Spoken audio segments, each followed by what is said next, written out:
మాటలు చెప్పిర్రు కాంగ్రెస్ వాళ్ళు ఎలక్షన్ల ముంగట. బస్సు ఫ్రీ అన్నారు, బంగారం ఫ్రీ అన్నారు.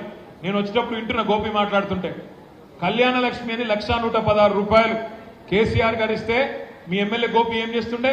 ఆ కళ్యాణ లక్ష్మితో పాటు ఒక చీర, ఇంకేమేమి ఇస్తుండే, ఒక గిఫ్ట్, ఇవన్నీ పెట్టి ఇంటింటికి పంపిస్తుండే. ఈ మధ్యన గోపీనాథ్ గారు ఒక డిసిషన్ తీసుకున్నాడు. వాళ్ళు కాంగ్రెస్ వాళ్ళు ఎప్పటిదాకానైతే తులం బంగారం ఇయ్యరో అప్పటిదాకా నేను వంచ చెక్కులు నువ్వే వంచుకోపో అని అధికారులను దబాయించి చెలగొట్టిండు. నేనేమంటున్నా అంటే ఇది ఒక గోపీనాథ్ చేయాల్సిన పని కాదు. బూత్ కమిటీలు 300 బూత్ కమిటీలు, ఒక్కొక్క కమిటీలో 10 మంది ఉన్నారు. అందరితో నేను ప్రార్థించేది ఒకటే, మనందరం కూడా ఇంటికి పోయి అడగవలసింది ఒకటే, ఏమమ్మా బంగారం వచ్చిందా అని అడగాల. బంగారం వచ్చిందా, బిడ్డ పెళ్లి చేస్తున్నావు, కాంగ్రెస్ వాడు చెప్పిండు కదా తులం బంగారం వచ్చిందా అని అడగాల. లేడీస్ ఉంటే ఖచ్చితంగా అడగాల. 18 ఏళ్లు నిండిన ఆడబిడ్డలుంటే తప్పకుండా అడగాల. కాంగ్రెస్ వాళ్ళు చెప్పిండ్రు 100 రోజుల గ్యారంటీ, 100 రోజుల్లో నెరవేరుతుంది ప్రతి గ్యారంటీ అని బిల్డప్ ఇచ్చి 18 ఏళ్లు నిండిన ఆడబిడ్డలందరికీ అరిచేతుల వైకుంఠం చూపెట్టి నెలకు 2,500 అన్నారు. కోడలి పిల్ల ఉంటే 2,500, ఇంట్లో ముసలోళ్ళుంటే నెలకు 4,000, ముసలాయన ఉంటే 4,000, ముసలమ్మ ఉంటే 4,000, మొత్తం 8,000 అని నమ్మవలికిండు. మీరు అడగండి, 4,000 వచ్చినాయా? కేసీఆర్ ఇచ్చే 2,000 వస్తున్నాయా? లేదా రేవంత్ రెడ్డి కాంగ్రెస్ ఇచ్చే 2,500 వస్తున్నదా? ఈ ప్రశ్న అడగండి, తప్పకుండా అడగండి. ఇంకా చాలా చాలా మాటలు చెప్పినారు కాంగ్రెస్ వాళ్ళు. నేను మిమ్మల్ని అందరినీ కోరేది ఒకటి, ఇవాళ ప్రజలు చాలా కోపంగా ఉన్నారు. గ్రామాల్లో కోపంగా ఉన్నారు, పట్టణంలో కోపంగా ఉన్నారు, ఆటో అన్నలు కోపంగా ఉన్నారు, మహిళలు కోపంగా ఉన్నారు, రైతులు కోపంగా ఉన్నారు, యువకులు కోపంగా ఉన్నారు. మనం చేయవలసిందల్లా ఒకటే, బీఆర్ఎస్ పార్టీ కార్యకర్తలుగా ప్రతి ఇంటికి పోవడం, ఇంటికి పోయి కూర్చొని అక్కడ మాట ముచ్చట చెప్పి ఒకటే ప్రశ్న అడగాల. 10 ఏళ్లు కేసీఆర్ ప్రభుత్వం ఎట్లుండే, కేసీఆర్ ప్రభుత్వంలో కరెంట్ ఎట్లుండే, నీళ్ళు ఎట్లుండే, ఇవాళ ఎట్లాంటి పరిస్థితి వచ్చింది? 10 ఏళ్లు కేసీఆర్ ఉన్నప్పుడు 20,000 లీటర్లకు నీళ్లు ఫ్రీగా వచ్చినాయి. ఇవాళ రేవంత్ రెడ్డి కాంగ్రెస్ ప్రభుత్వం వచ్చినాక వాటర్ ట్యాంకర్లు బుక్ చేసుకొని ఒక్కొక్క వాటర్ ట్యాంకర్ కు మళ్ళా 2,000 రూపాయలు కట్టే దుస్థితి వచ్చిన మాట వాస్తవమా కాదా ఒక్కసారి యాద్ చేయండి.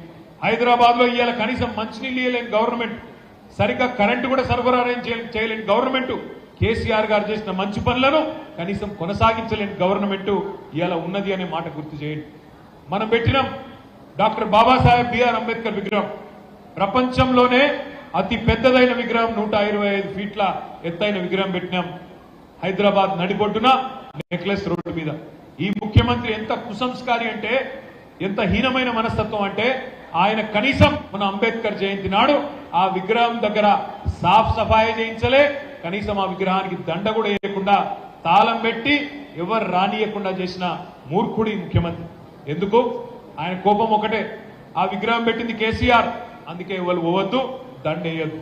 మరి నేను అడుగుతున్నా ముఖ్యమంత్రి గారిని, రేవంత్ రెడ్డి గారు నీకేమైనా సిగ్గు లజ్జ ఉంటే మరి కేసీఆర్ పెట్టిన విగ్రహానికేమో దండేస్తలేవు, కానీ కేసీఆర్ కట్టిన సెక్రటేరియట్ లో మాత్రం సిగ్గు లేకుండా కూర్చుంటున్నావు, అక్కడ కూడా కూర్చోకనే మాట కూడా నేను విజ్ఞప్తి చేస్తాను. ఆ సెక్రటేరియట్ కూడా అంబేద్కర్ పేరే పెట్టినాం, మనం సెక్రటేరియట్ కూడా అంబేద్కర్ పేరే పెట్టినాం, 125 ఫీట్ల విగ్రహం పెట్టినాం. ఆలోచించండి ఎట్లా ఉన్నది ముఖ్యమంత్రి వైఖరి, ఒకసారి చూడండి. ఏం మాటలు మాట్లాడుతున్నాడు, తెల్లారలేస్తే ఎంత గలీజ్గా మాట్లాడుతున్నాడు చూస్తలేమా?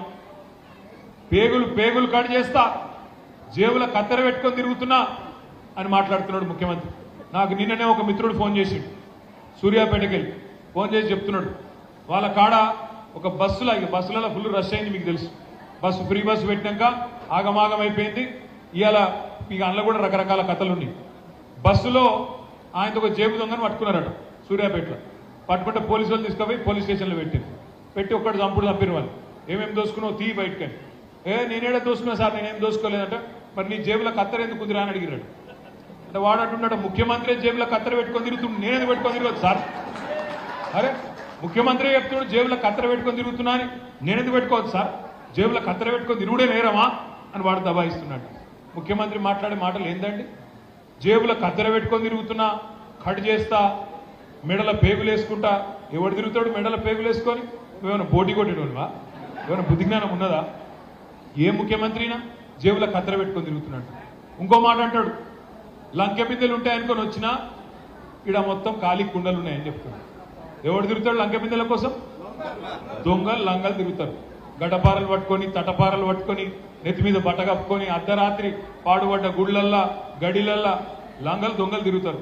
ఈయన ఇదివరకు ఏం చేస్తున్నారో నాకు తెలియదు, కానీ ఒక్కటి మాత్రం పక్క, హథేలీమే జన్నత్ దిఖాకే, అరిచేతుల వైకుంఠం చూపెట్టి తంతె గారెల బుట్టలో పడ్డట్టు ఆయనతో వచ్చి ముఖ్యమంత్రి సీట్లో కూర్చున్నాడు.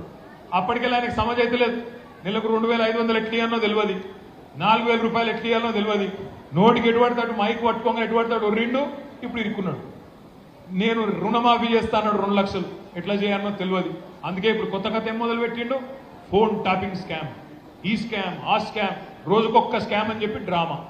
అసలు పని చెప్పురా నాయన, నువ్వు ఎందుకైతే గెలిచినావో పైసలు ఇస్తా అన్నావు, ముసలోళ్ళకు పైసలు ఇస్తా అన్నావు, లేడీస్ కు పైసలు ఇస్తా అన్నావు, రైతులకు రుణమాఫీ చేస్తా అన్నావు, రైతు భరోసా అన్నావు, అది చెప్పురా భయ్ అంటే అది లేదు. ఏమున్నా ఈ పిచ్చి మాటలు పిచ్చి డ్రామాలు ఆడి దిమాగ్ ఖరాబ్ చేయాలి.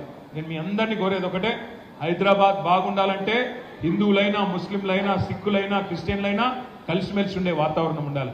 ఇవాళ ఈ బీజేపీ వాళ్ళ నాటకాలు, బీజేపీ వాళ్ళు మతం పేరు మీద రెచ్చగొట్టి ఆడే డ్రామాలు తప్పకుండా మనందరం ఒక కంట కనిపెట్టాల్సిన అవసరం ఉంది. మన ముస్లిం సోదరులను క్రిస్టియన్ సోదరులను నిజమైన హిందువులు ఎవరు కూడా వాళ్ళని అవమానించరు. నిజమైన హిందువు ఎవరు, నా ధర్మాన్ని నేను పాటిస్తా కానీ ఇతరులను కూడా గౌరవిస్తా అనేటోడు నిజమైన హిందువు. అంతేగాని కేవలం ఇతర మతస్థులందరినీ అవమానిస్తా వాళ్ళని చిన్నగా చేసి చూపెడతా అని బీజేపీ లాగా చిల్లర రాజకీయాలు చేసే వాళ్ళను పట్టించుకోవాల్సిన అవసరం లేదు. రాబోయే 20 రోజుల పాటు బ్రహ్మాండంగా కలిసికట్టుగా పనిచేద్దాం. ఇవాళ మీకు గోపీనాథ్ గారు ఎమ్మెల్యేగా ఉన్నారు, మీకు కార్పొరేటర్లు ఉన్నారు, రేపు పద్మారావు గారు కూడా మీకు ఎంపీగా తోడవుతారు. బ్రహ్మాండంగా కింది నుండి మీ దాకా కార్పొరేటర్ ఎమ్మెల్యే ఎంపీ మొత్తం మన వాళ్ళే ఉంటే ఈ పోలీస్ కేసులు మన్ను మశానం ఏవి కూడా ఉండవు.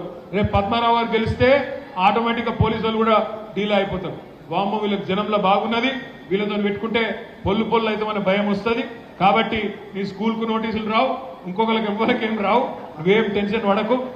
ఇంకొక మాట కూడా నేను చెప్తున్నా, మీకు బేహతరీన్ ఎమ్మెల్యే ఉన్నాడు రాబోయే నిమిషాలు,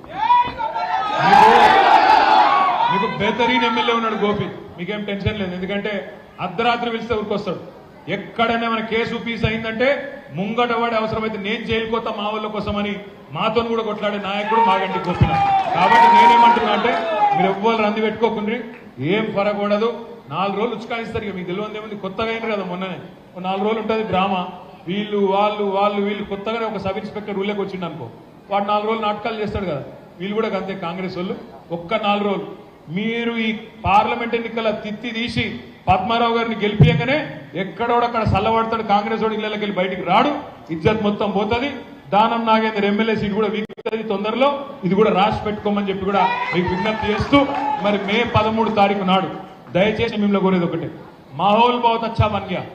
पद्माराव साहब का नाम ऐलान करते ही जीत गई वही बीआरएस बोल के एक शानदार लहर अपने लिए शुरू हो गया।